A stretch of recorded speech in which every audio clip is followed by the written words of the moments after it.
Now to the latest in legal headlines, starting with new developments in the United Healthcare CEO shooting.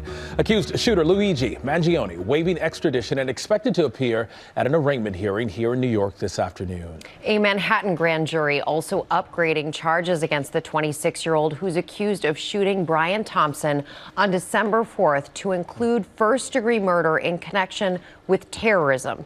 Joining us now with the latest in that case and more is ABC legal contributor Brian Buckmire and ABC senior investigative reporter Aaron Katersky. It's nice to have both of you with us. Aaron, let's start with you. What do these upgraded charges mean, and what is the grand jury looking at now? Well, the charges mean that prosecutors and the grand jury believe that Luigi Mangione not only intended to kill Brian Thompson, but did so as an act of terrorism, to further terrorism. And we've heard the Manhattan District Attorney Alvin Bragg say, Rebecca, that this killing was intended to evoke terror. It was meant to intimidate. It had a political type component, and that's why he's now charged with first-degree murder in furtherance of terrorism. If he's convicted of it, he would serve life in prison without the possibility of parole. And Brian, Mangione's attorney responded to the upgraded charges, saying, and I quote, the federal government's reported decision to pile on top of an already overcharged first-degree murder and state terror case is highly unusual and raises serious constitutional and statutory double jeopardy concerns. So explain this one for us, and just how serious is this new terrorism charge?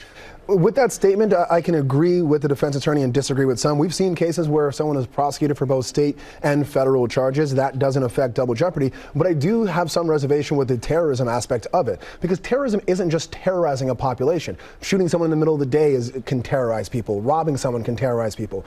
Terrorism is supposed to be an aspect of intimidation and coercion of a civil population.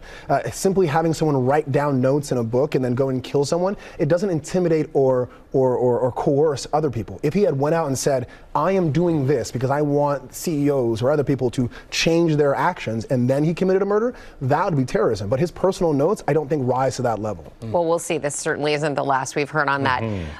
Aaron, I want to pivot a little bit to Sean Diddy Combs, because he was back in court yesterday. You were there. What can you tell us about the status of his case? And of course, he has pleaded not guilty at this point. He has pleaded not guilty to racketeering, conspiracy, sex trafficking, and prostitution charges, and he is set to go on trial in May, Rebecca. When he appeared yesterday in a beige jail smock and pants, he appeared really happy to see one of his sons. He mouthed, "You doing okay?" And the son responded by putting his fist over his heart. In court, prosecutors said they expect to turn over all the evidence in their possession to the defense by the end of the year. And the defense said it was going to be asking prosecutors for some clarity, because in the eyes of the defense, the racketeering components are a little vague, as defense attorney Mark Agnifilo put it. So they're going to be asking for what's called a bill of particulars. But the case is on track for May 5th for a trial, and the judge asked if there are going to be any additional charges. Prosecutors wouldn't say, but even if there are, prosecutors indicated it wouldn't necessitate a delay in the trial.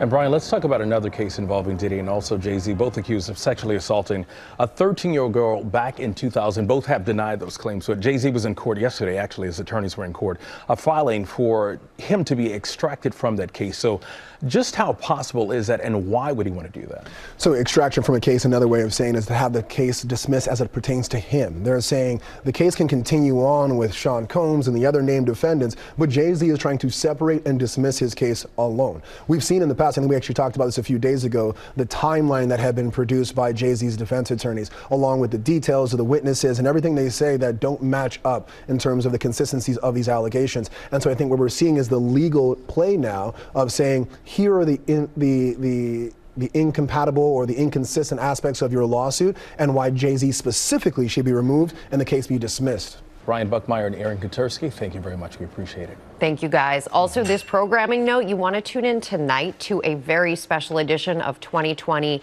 Manhunt Luigi Mangione and the CEO murder at 10 Eastern, 9 Central. It's right here on ABC and streaming on Hulu, and it will cover that story in depth.